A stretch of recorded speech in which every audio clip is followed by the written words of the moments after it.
Good morning at dito tayo sa oras ng pagpe-prepare ng pagkain ng ating mga alaga, no? So naririnig ninyo at mawawala na yung iba. Yan ninyo, nandito na yung iba. Ayan. Ayan yung mga manok. Ayan. Oh, malalaki na rin. Mag 1 kilo na rin yung mga yan. Ang bilis lumaki. So yan po, mga native lahat yan, no? Mga native lahat yan. Kaya dito natin dito tayo nagpe-prepare ng pagkain kasi gugulo nila, hindi tayo makapag ayos ng paggagawa ng pagkain nila kung di tayo dito kasi yan o, tingnan mo, gugulo nila. So ito rin yung tuwing umaga lang akong bibigay ng ito, no? Tuwing umaga ko lang binibigay itong sahan ng saging. Ayan.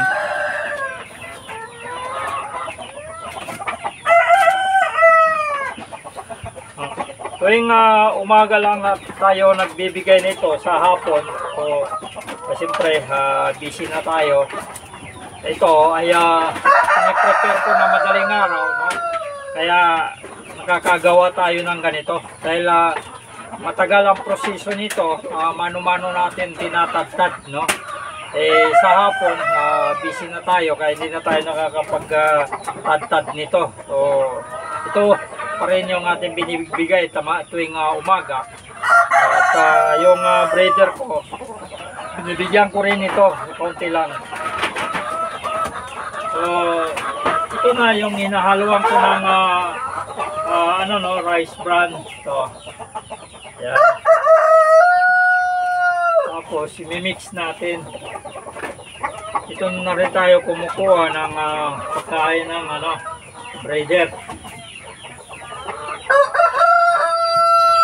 Oh, maraming nasasayang dito sa ito na lang natira sa 10 sako.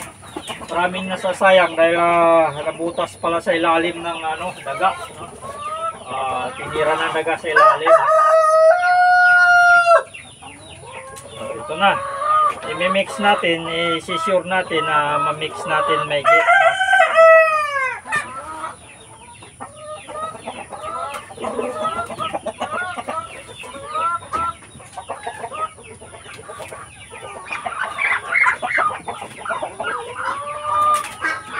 Magugulo tong mga manok na malalaki. Kaya mabuti na lang nalipat natin kaagad sa area B yung mga pato, no? Kaya wala nang istorbo sa mga pato. Pero meron pa tayo mga pato dito na natira, yung mga duckling pa lang, no? Kapipisa pa lang kasi hindi natin pwedeng wala tayong paglagyan sa kanila doon. Maapak-apakan sila, hindi pa nila kayang makipagsabayan doon sa mga malalaki. So ito na yung pagkain nila. So mini-make sure lang natin na talaga, no,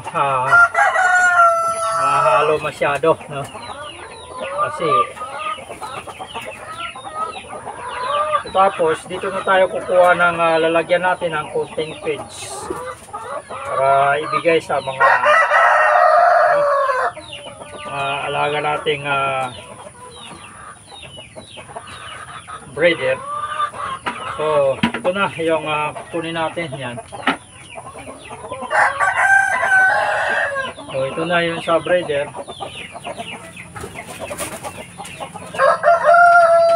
Ito naman yung sa mga nagwawala dyan.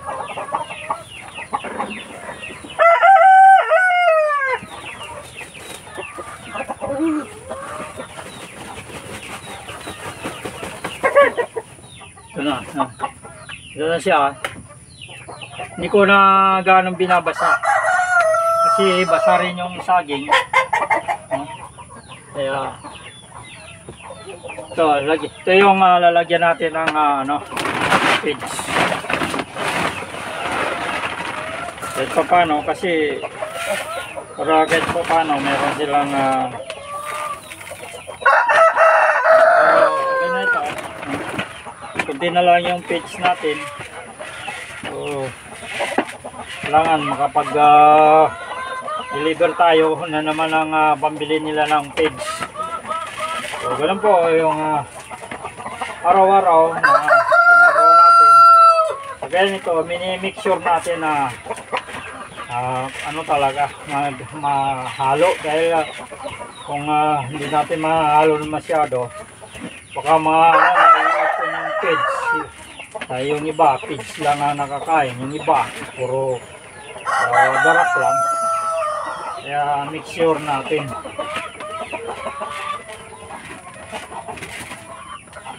So taro na at ibigay na natin to sa kanila, no? Ito yung pagkain. Yan.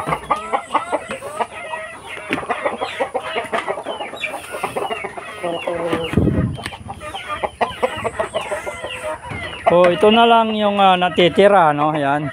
Hanggang ngayon itong dalawang malalaki hindi pa nangingitlog.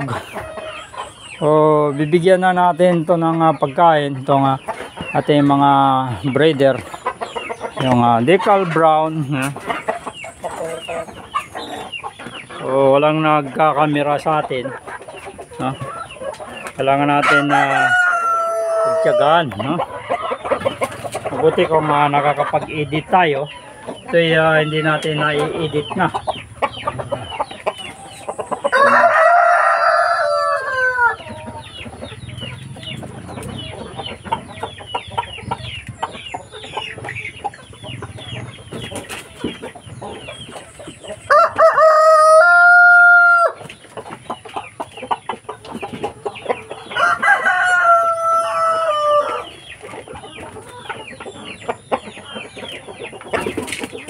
So ito na yung ating mga breeder, no? Yan.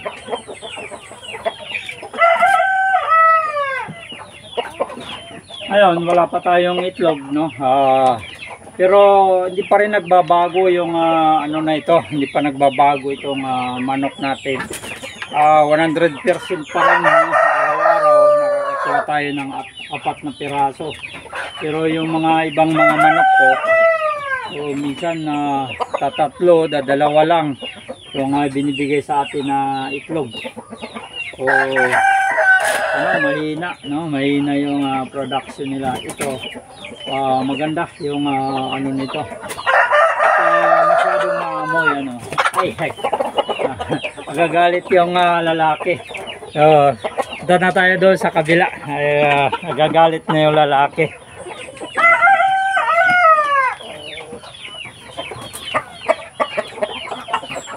Ito, last na mamaya na natin to binibigyan, no? Dito muna tayo sa mga ano na ito, nagwawala na sila rito. Ito, no? Yan. Ito po rin. Aray. Tama ba ka dyan? Aray. Ito yung nakakadisgrasya sa akin to. Madalas akong nababasagan ito. Yan.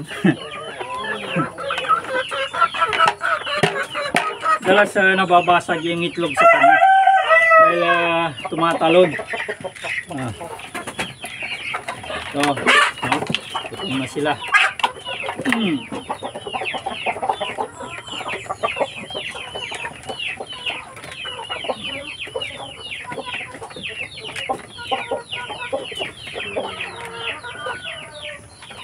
Yan.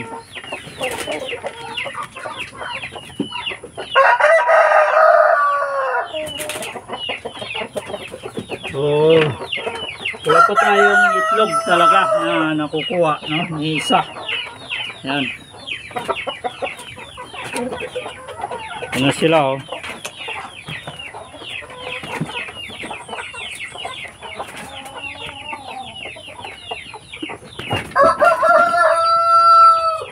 Ito, ano itong lalaki nila, no? Oh, inaaway yung mga babae niya. Oh.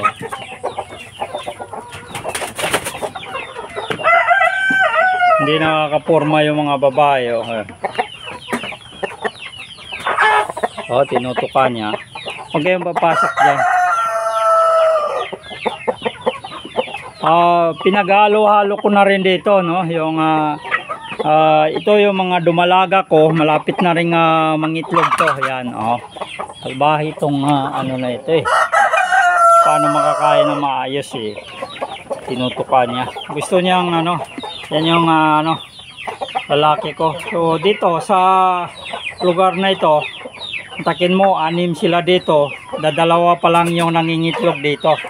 Kasi yung mga iba dyan, mga dumalaga pa ito. Pero malapit na. Dahil yung ano niya, yung ulo niya namumula na eh. Kaya siguro malapit na tayo mabigyan ng itlog niyan. Ito naman, oh, ayan oh. Kaya pag sila ay nakalabas dito, hirap niyan dahil gaaway-awayan sila dito. Oh, ayan. Ito mga ano na ito. Pero ito, nag-aaway-away rin tong mga ano na ito. Yan sila na. Oh, tingnan mo.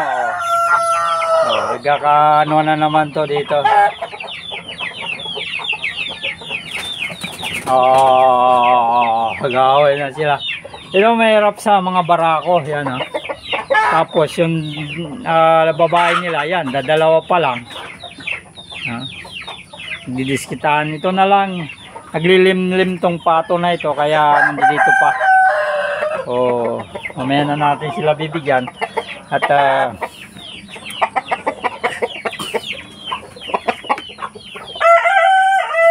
ayan po, no? At magandang umaga sa mga baguhan at hindi pa nakapag-subscribe sa ating YouTube channel. Huwag po kalimutan mag-subscribe, hits na rin notification bell para ma-update po kayo sa mga i-upload natin, no? Patungkol dito sa pagbibintures natin ng farm. So, itong nasa labas na ito, puro walang pakinabang sila, no? Ang nasa loob lang yung mga breeder natin na nagbibigay sa atin ng itlog. Ito mga itlog na ito, fertile eggs to, pero murang-mura kong binibigay. Ginagawa ko lang table egg dahil walang naghahanap ng ano dito, fertile eggs, no? Kaya binibenta ko na lang ng table egg kasi gusto nating mabilisan na pera para makabili kaagad tayo ng feeds nila. Kaya hindi rin pwedeng hindi natin bigyan ng feeds kasi hindi talaga nangingitlog pag yung mga alternatibo na pagkain ng binibigay natin. So walang itlog na binibigay sa atin. Kaya po, no, magandang umaga, happy farming.